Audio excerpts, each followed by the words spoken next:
Hello and welcome to the programme which looks at the Holy Land. I am Paul Calvert. Psalm 137 verse 4 and 5 from the New King James Bible says this: How shall we sing the Lord's song in a foreign land? If I forget you, O Jerusalem, let my right hand forget her skill. I'm with Paushali Lass from Germany, and we're here at a book launch, Tasting Faith by Paushali Lass with Anne Sampson. Paushali, what is the book about? Well, the book is about many things, exploring the heritage of the Jews of India, but it also explores topics like combating modern-day anti-Semitism through sharing of stories, because we highlight the story of the Jews of India, and what we want to bring out is amplify the voices of the diverse Jewish communities that exist around the world, debunking the myth that the anti-Israel people like to say is that Israel is European colonial outpost. So it revolves around these main themes. And it's also partly recipe book because we have a collection of really nice family preserved recipes. Why India? Well, because I'm originally from India. And I've always been very curious about the Jewish community of India. You know, there are many Jewish communities from India. So my curiosity took me to interviewing Anne Sampson, who is of Indian Jewish origin, who lives in Toronto, Canada, for many years. So that's I started this research project about 5 years ago. And yes, because I'm originally from India, so it resonates with me. How easy was it practically putting a book together with someone else who lives in Canada? Yeah, that's a good question.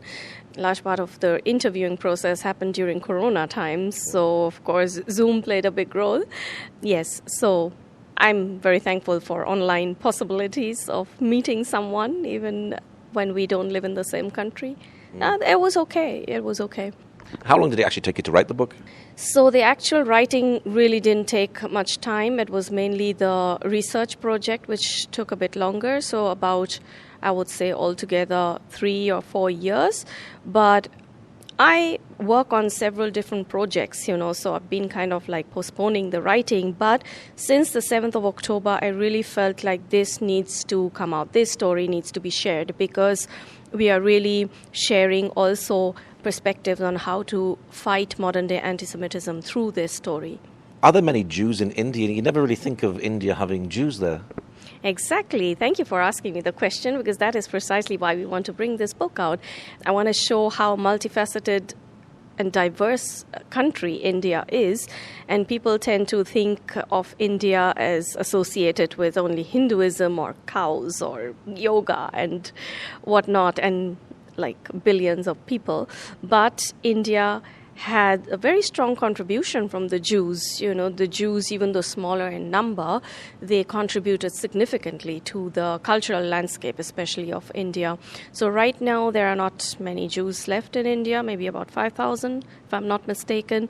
Most have moved to Israel and some in North America or England, but yeah, they had a significant contribution.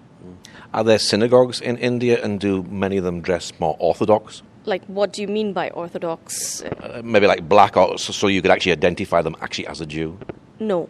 So that's interesting because Jews in India look exactly like any Indian person, but of course the women would usually cover their head when you walk into a synagogue, and the men would have a kippah on. And yes, to go back to your question about are there synagogues, there are actually beautiful synagogues, some of the most beautiful synagogues I've ever been to, especially in Calcutta and Mumbai. Now, you talk about the importance of combating anti-Semitism. Is that very timely now, after October the 7th, and the rise of anti-Semitic attacks? Exactly, and that's why there was this pressing need to bring out the book now, because what we do through this book is really challenge the biases about certain Jewish communities, and presenting Israel always as if it were a colonial outpost, and that as if Israel resulted as a result of only the Holocaust, which is just not true, because the Jews of India, their story really proves that no, Israel is the ancestral homeland of all Jews. And they have over 3,000 years of connection to this land, the land of Israel.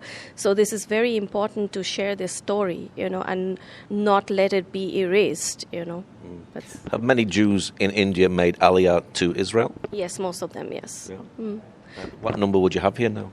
Well, as I understand, and I think the book also talks about it, and Samson had mentioned about 85,000, if I'm not mistaken. And they are mostly present in Dimona, which is quite in the south, in Beersheba and Ashdod. These are typically quite heavy Indian Jewish populations there. I imagine they bring a bit of the culture of India to Israel. Absolutely, and food is one of the most important things, So through food, they really preserve the culture, because in India, if you think of India, Indian food is famous all over the world, and what they bring is following the kashrut principles, the biblical laws of pure eating, and they just adapt it to Indian spices, and that's what they brought back to Israel, and several other influences have come in to produce a new cuisine, but the Indian Jews really try to preserve their culture through food. Food is one of the biggest ways, actually.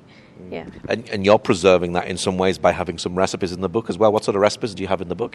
They're actually all Indian food recipes, but following the biblical principles of kashrut, so not mixing dairy and meat. And we also have recipes like what Jews would typically eat in India for Hanukkah, or even the Jews of India all over the world, no matter where they live, that they eat such kind of food, for Hanukkah or for Passover and Yom Kippur. There's a special type of multi-layered bread that they have, which is very intensive. And so we have the recipes of those too.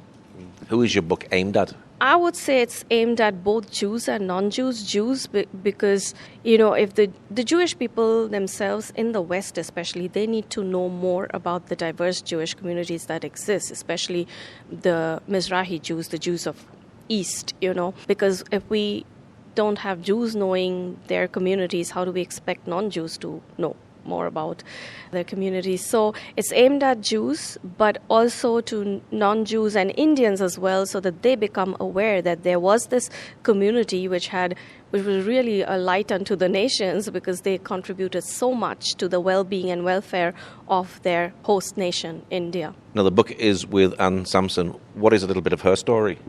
Yeah, so she is 83 years old now. She was born in Mumbai in India, which was previously called Bombay.